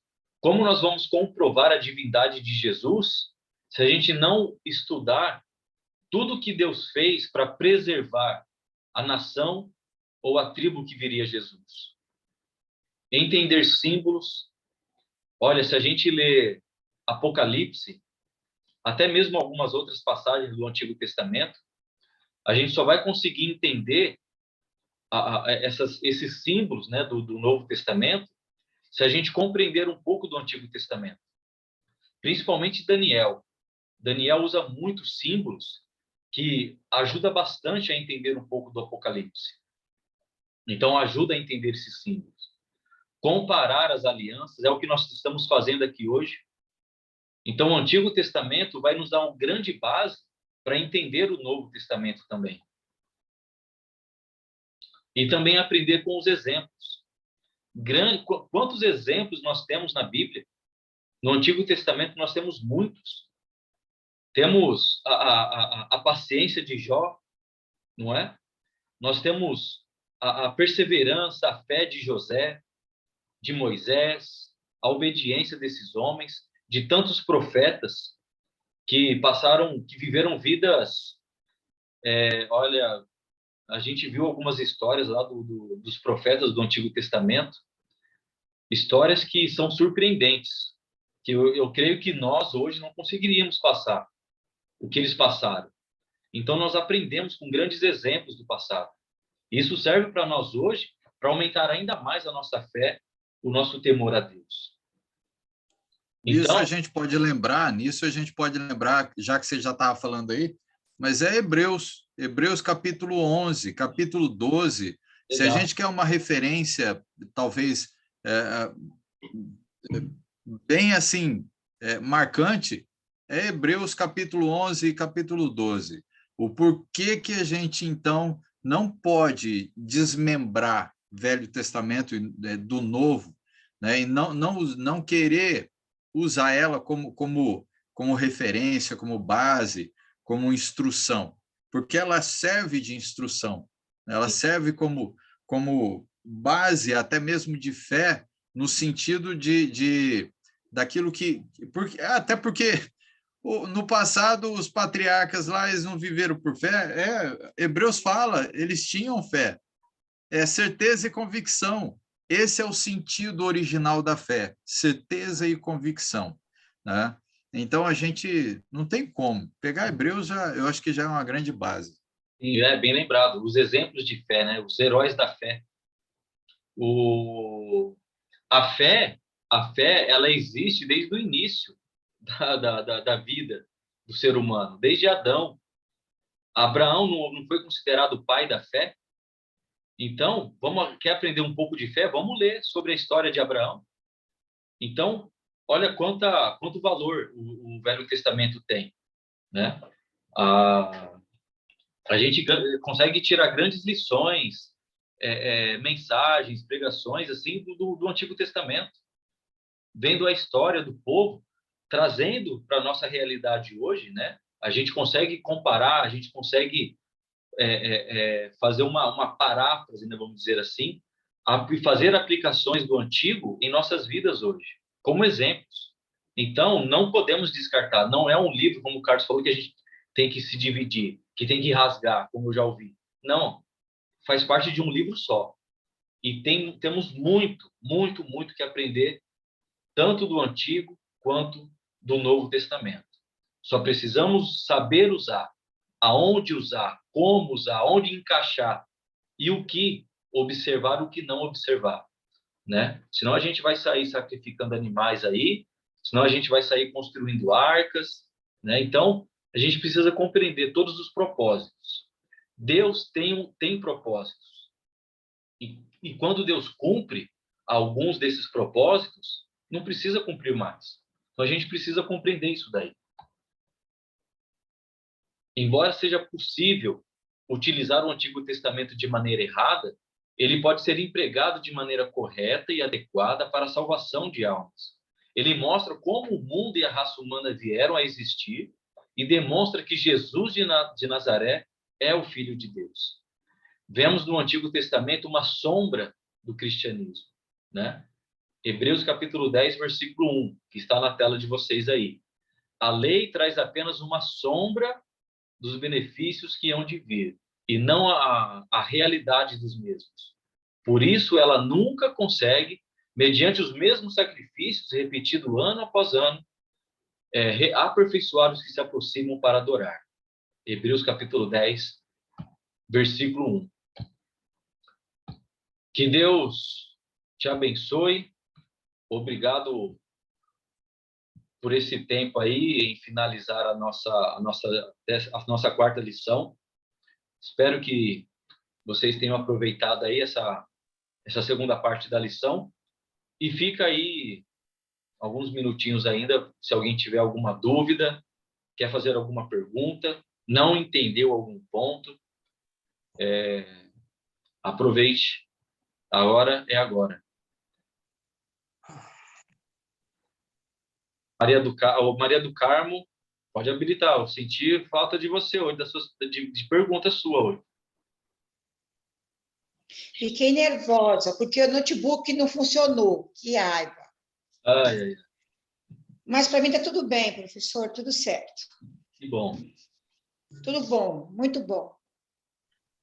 Tudo tranquilo? A Méria, a Milena, o Klaus. Se alguém quiser fazer algum comentário, alguma pergunta, fique à vontade. A nossa próxima lição, eu vou falar novamente um pouco das lições que a gente vai falar. A próxima lição é sobre autoridade religiosa. Interessante, né? Hoje, qual é a sua autoridade religiosa hoje?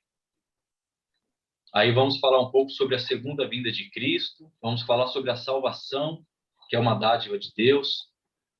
Vamos falar sobre o reino de Deus, é uma aula também bem interessante, sobre as organizações da igreja bíblica, sobre a adoração na igreja bíblica.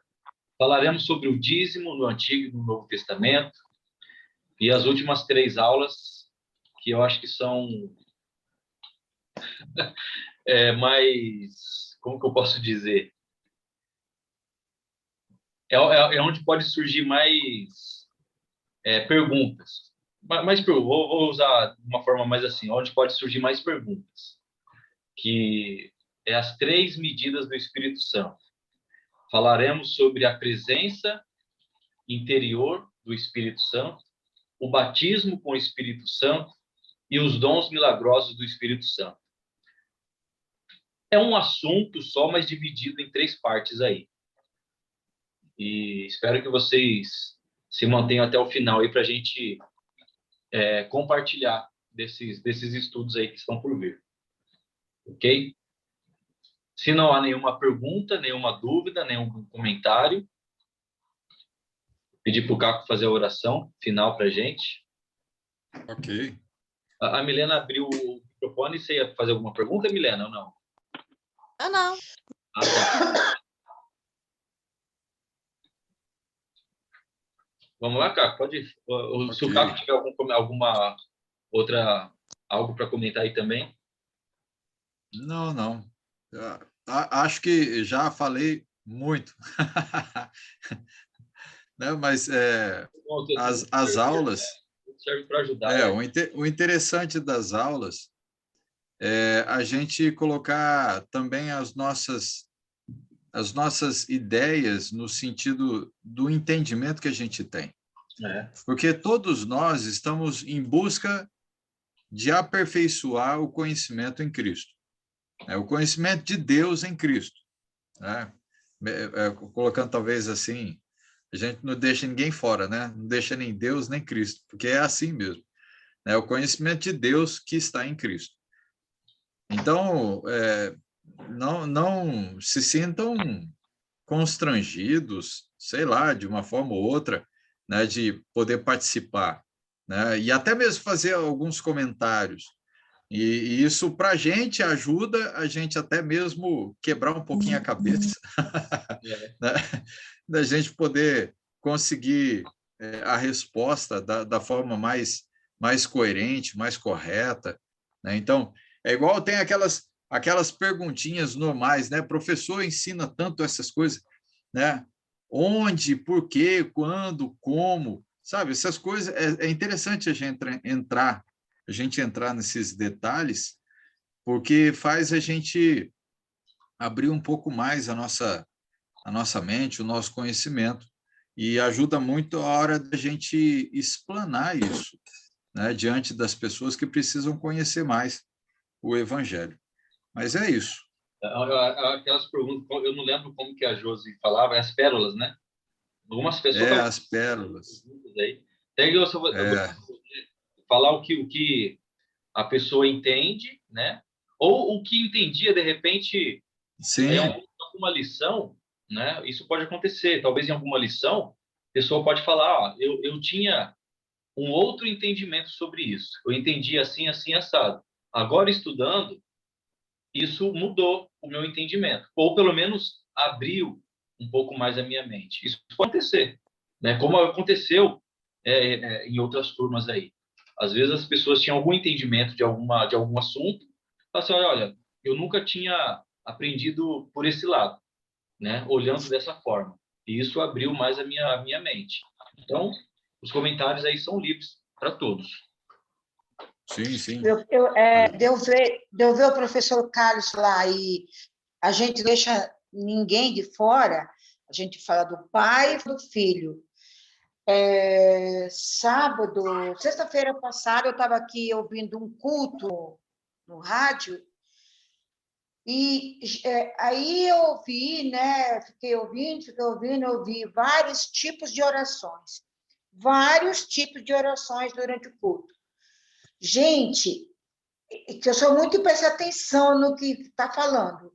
Nenhum minuto falaram do Pai. Nem um minuto falaram do Pai. Parece que só existiu Jesus. Parece que Jesus que criou o céu e a terra. Parece que Jesus não sei o quê. Parece que é só através de Jesus. Gente, acorda, tem um Pai aí nessa história. E eu estava ouvindo um culto, de transmissão, sabe, ao vivo da igreja. Falei, meu Deus, onde está o Senhor Jeová nessa história? E isso. a oração é ao Pai, né? A gente ora ao Pai, para o Pai. O intermédio Em nome de alguém. Porque o intercessor, no final das contas, é Cristo. Né? A gente ora falando com o Pai, com Deus. Né? E sempre lembrando, porque é Cristo quem vai interceder por nós de tudo aquilo que a gente está falando. É interessante. Até isso, né? Na quarta-feira, nós vamos chegar ao ponto de estudar sobre oração. E quando a gente entrar em detalhes assim, vai ser interessante, vai ser interessante. Tem as nossas aulas, creio que tem muita coisa nova para ser aprendida. Espero que vocês desfrutem dessas novidades. Na verdade, não é novidade, né? Porque já está escrito na Bíblia. Então, talvez novidade para quem vai ouvir pela primeira vez ou aprender pela primeira vez. Mas, graças a Deus por isso. Amém. Bom, o Caco faz uma oração para a gente, 9h30 cravado. Vamos orar, então. Vamos lá. Pai Todo-Poderoso, Senhor de eterna honra e glória, obrigado, ó Pai, pela vida concedida a cada um de nós, oportunidade de podermos estar estudando, ó Pai, a sua palavra, buscando mais conhecimento do Senhor, podendo, ó Pai, enriquecer o nosso espírito, do Espírito Santo do Senhor, da sua palavra. Conceda, ó Pai, a cada um de nós também o entendimento e a sabedoria do Senhor, para podermos, ó Pai, mudar a trajetória de nossas vidas, mudar o nosso comportamento, mudar, ó Pai, para aquilo que agrada ao Senhor, que possamos buscar o verdadeiro conhecimento, ó Pai, que está na fonte, que é Jesus Cristo, em todos os sentidos, Pai. E esteja abençoando a cada um de nós, ó Pai, que estamos participando dessas aulas, esteja também, ó Pai, com os alunos que também, por um motivo ou outro, às vezes acabam não conseguindo participar, e até mesmo os que estão assistindo ao Pai também depois a aula gravada. Senhor, conceda a cada um, um coração aberto, ó Pai, uma mente aberta, disposta a aceitar com toda a humildade, toda a mansidão, ó Pai, o ensino do Senhor. E em nome de nosso Senhor Jesus, lhe pedimos também, ó Pai, que nos conceda uma boa noite, ó Pai, de descanso, com toda a sua proteção, ó Pai, com todo o seu amor, e que possamos, ó Pai, estar desfrutando, ó Pai, ainda desses momentos aqui nessa terra, do amor do Senhor e das pessoas, ó Pai, em quem a gente precisa estar levando o conhecimento do Senhor, Pai. E em nome de Cristo, nosso Senhor e Salvador, é que oramos ao Senhor, Pai. Amém. Amém. Amém. Muito obrigado, pessoal. Eu vou encerrar a gravação aqui. Eu desejo uma boa noite para vocês. Obrigado, Caco, Klaus, Milena, Mary. Deus abençoando vocês. Ô, Caco, eu vou gravar depois. Eu acho que lá no YouTube você consegue mudar a capinha lá, né? Que eu não consigo. Isso, na hora que você mandar lá, depois eu recebo e monto a capa e troco. Aí eu coloco também as hashtags também. Tem que colocar as hashtags e o contexto. Né? Isso aí eu faço lá depois. Beleza, então. Obrigado, gente. Tchau, boa noite. Boa noite, Mary. Noite, Milena. Até mais, Klaus. Deus abençoe. Até quarta, né, Caco? Até quarta-feira. Estaremos aí, ativos e fortes para a aula. Tá bom.